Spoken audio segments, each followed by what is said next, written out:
एक तो तेरे मौसम ही मुझे कम रास आए, एक तो तेरे मौसम ही मुझे कम रास आए, दूसरे मेरी मिट्टी में बगावत बहुत थी। विपक्ष ही काफ़ी था मोदी जी को ये कार्यकाल पूरा करने में, प्रॉब्लम क्रिएट करने में। लेकिन जब योगी आदित्यनाथ की तरफ से ही परेशानियों का सबब बनने जा रहा है ये मानसून सत्र, तो फिर क्या कहा जा सकता है। राहुल गांधी की ज़बरदस्त एंट्री होने वाली है। कल हमारी और आपकी फाइनेंस मिनिस्टर निर्मला सीतारमण जब बजट पेश कर देंगी, उसके बाद क्या आप समझते हैं कि क्या सिर्फ बजट पर ही बात होगी। योगी आदित्यनाथ ने उत्तर प्रदेश में जो शिगुफा छोड़ दिया है नाम को अंकित करने का, क्या राहुल गांधी विपक्ष के सबसे मजबूत नेता होने के बावजूद ऐसी स्थिति क्रिएट नहीं कर देंगे कि मोदी जी योगी आदित्यनाथ से कहें कि ना उगली जाती है ना निगली जाती है। कौन सी सिचुएशन आपने क्रिएट कर दी है। क्या इस्तीफे के लिए मजबूर कर देंगे? बहुत बड़ी बात है, मुझे नहीं कहनी चाहिए, लेकिन राहुल गांधी इस मानसून सत्र को ऐसा खेलने वाले हैं और पहली बार शायद मोदी जी को ये मालूम पड़ेगा कि उन्हीं का एनडीए, उसमें से बहुत सारे दल राहुल की हाँ में हाँ मिलाते हुए नजर आएंगे, विपक्ष की हाँ में हाँ मिलाते हुए नजर आएंगे। योगी आदित्यनाथ ने उत्तर प्रदेश में ये शगुफा क्या छोड़ा, सारे मुद्दे पीछे हो गए। पिछले 3 दिनों में मैंने कई सारी रिपोर्ट्स बनाई, यूपीएससी के चेयरमैन को लेकर के भी बनाई, एनएसएसओ के डाटे को लेकर के भी बनाई, बेरोजगारी को लेकर के भी बनाई, लेकिन ये खबर इतनी ज़बरदस्त तरीके से है कि रोज़ाना इसके अंदर ऐसे अपडेट्स आ रहे हैं और पता चल रहा है कि देश के अंदर क्या वर्गीकरण और किस प्रकार का माहौल दोबारा से पैदा हो रहा है या हो जाएगा। मानसून सत्र में दोस्तों विपक्ष जहां मोदी सरकार को एक प्रकार से घेरने की रणनीति बना रहा है, वहां तो चंद्रबाबू नायडू ही काफ़ी थे, जो कि एनडीए के सदस्य हैं। उनकी वो 1 लाख करोड़ रुपए वाली लिस्ट मोदी जी पूरी करें, निर्मला सीतारमण जी पूरी करें, या फिर नीतीश कुमार का 30,000 करोड़ रुपए का वो लिस्ट को पूरा किया जाए, या फिर स्पेशल पैकेज की मांग को बताया जाए। और फिर उड़ीसा से भी आवाज़ उठ रही है। ये अपने लोग ही काफ़ी थे इस बजट सत्र के अंदर। मैं ये शब्द इस्तेमाल नहीं करना चाहता, लेकिन फिर भी कहाँ से एलोकेशन करेंगे। 54,000 करोड़ रुपया पिछली बार बिहार को मिला था, 2,000 करोड़ उसमें भी घटता हुआ बताया जा रहा, 52,000 करोड़ कहाँ से लाया जाएगा। कहने का मतलब दोस्तों ये है कि जब हर एक स्टेट और एनडीए के सदस्य एलोकेशन मांग रहे हैं फंड का, यही एक प्रॉब्लम काफ़ी थी। उसमें एक ऐसा तड़का लगा दिया गया है, सारे मुद्दे निर्गुण हो जाएंगे, निर्मूल हो जाएंगे जब राहुल गांधी, अखिलेश यादव, तेजस्वी और तमाम लोग, इनकी पार्टी लोग आकर के मोदी जी को उत्तर प्रदेश के इस नाम वाले मामले पर भी घेरने जा रहे हैं।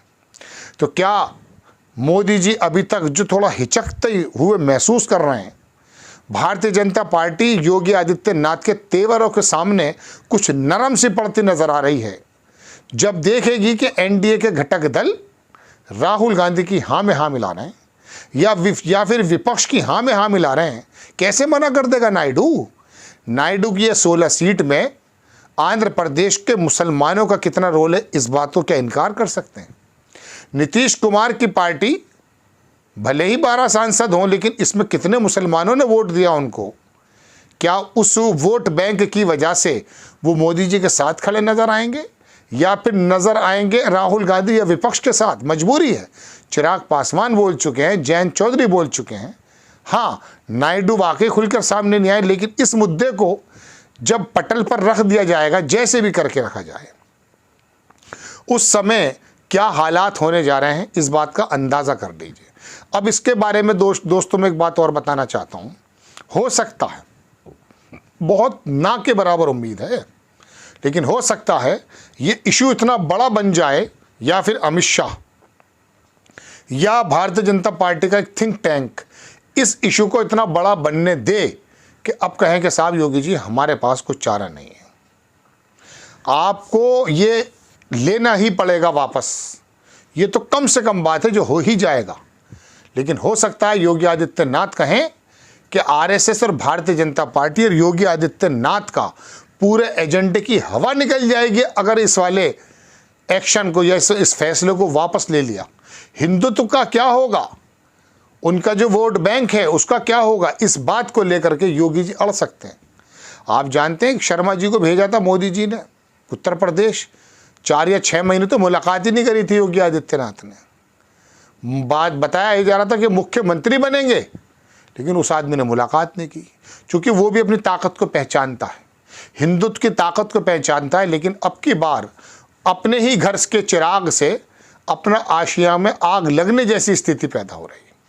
मैंने कहा ना कि एक तो यही दुख काफ़ी था कि नायडू जी से कैसे निपटेंगे, नीतीश कुमार की लिस्ट को कैसे दरकिनार करेंगे, स्पेशल स्टेटस कैसे दे सकते हैं, स्पेशल पैकेज कैसे दे सकते हैं, ये तमाम चीज़ें मौजूद है ना। तो इसी चीज़ से निपटने में बड़ी प्रॉब्लम्स थी। लेकिन राहुल गांधी भी अब तैयारी कर रहे होंगे, सुना छुट्टी पर है, जब आएंगे तो अब ये बताइए देश का मेन स्ट्रीम मीडिया हो या सोशल मीडिया, ये राहुल गांधी के उस आक्रमण को जो योगी की बातों को लेकर के भी चलेगा और तमाम लोगों को चलेगा। और उस पर तुर्रा ये है कि एनडीए के घटक दल मजबूरन ही जाना ही पड़ेगा। शोर नहीं मचा सकते राहुल गांधी की इस बात को लेकर कि आपने देश में क्या माहौल पैदा कर दिया है, क्या नाम लिखा जाएगा। अखिलेश यादव ने जब ये बात कही, मैंने कहीं पढ़ी थी कि कैसे सब्जी का ज़्यादातर काम एससी समाज के लोग करते हैं, कैसे वो लिख लें, अगर वो लिख देंगे तो क्या आप एससी आप खरीदेंगे उनसे सब्जी। आपने कोई दलित होटल देखा है? देखा है वाल्मीकि होटल कहीं लिखा हुआ वाल्मीकि होटल? क्योंकि वो जानते हैं कि ये कहने भर को हमें हिंदू बताते हैं, लेकिन हमारे होटल में खाना नहीं खाएंगे, जानते हैं ना। हाँ, मुस्लिम वर्ग का आदमी वैष्णव ढाबे पर आराम से खाना खा लेगा, पंजाब ढाबे पर आके ये कौन सी बात लेकर आ गए। मुझे यकीन मानिए 4-5 रोज़ से इतना तकलीफ़ है, मैं सोच ये रहा हूँ कि मुझे बात कौन कौन सी करनी चाहिए और मजबूरन मैं आपके सामने कौन सी बात लेकर आता हूँ। क्या ये मुद्दा आपकी और मेरी अर्थव्यवस्था का, ये जो बजट पेश हो रहा है, इसके अंदर प्लस 0.1% भी कोई मदद कर सकता है? मदद अगर कर सकता है तो सिर्फ और सिर्फ हिंदुत्व की राजनीति या नफरत की राजनीति फैलाने पर तो कर सकता है। ऐसा नहीं कर सकता कि निर्मला सीतारमण का जो बजट होगा उसमें 5 रुपये बढ़ा दे, ऐसा नहीं हो सकता। हाँ, कम ज़रूर हो सकता है, एक्स्ट्रा बल लगाने के बाद जो राजस्व का खर्चा है वो तो बढ़ सकता है। और ईश्वर ना करे कोई अगर अनहोनी हो गई तो पता चला हारमोनी भी ख़त्म हो जाएगी जो आपस में समाजों की है। बहरहाल दोस्तों, मैं खबर लेकर आपके सामने हाजिर ये हुआ कि ये मानसून सत्र जो है बहुत ही ज़्यादा, मैं समझता हूँ कि मुसीबत पैदा कर देने वाला है सत्ता पक्ष के लिए, इसलिए चूँकि उनके ही घटक दल सुर अलापते हुए नजर आएंगे गठबंधन के साथ, विपक्ष के साथ, तो अपने ही लोगों से परेशानी हो जाएगी। आपको खबर कैसी लगी? और एक खबर और सुन लीजिए, ये हालांकि बहुत ही जल्दबाजी होगा ये कहना कि ये मुद्दा इतना तूल पकड़ जाए कि कोई परिवर्तन भी हो जाए चीफ मिनिस्टरशिप में उत्तर प्रदेश में। आपको खबर कैसी लगी अपनी राय कमेंट्स बॉक्स में ज़रूर दीजिए। चैनल को सब्सक्राइब कीजिएगा, शेयर कीजिएगा, लाइक कीजिएगा। नेक्स्ट टाइम मैं किसी खबर के साथ हाजिर होता हूँ। जय हिंद।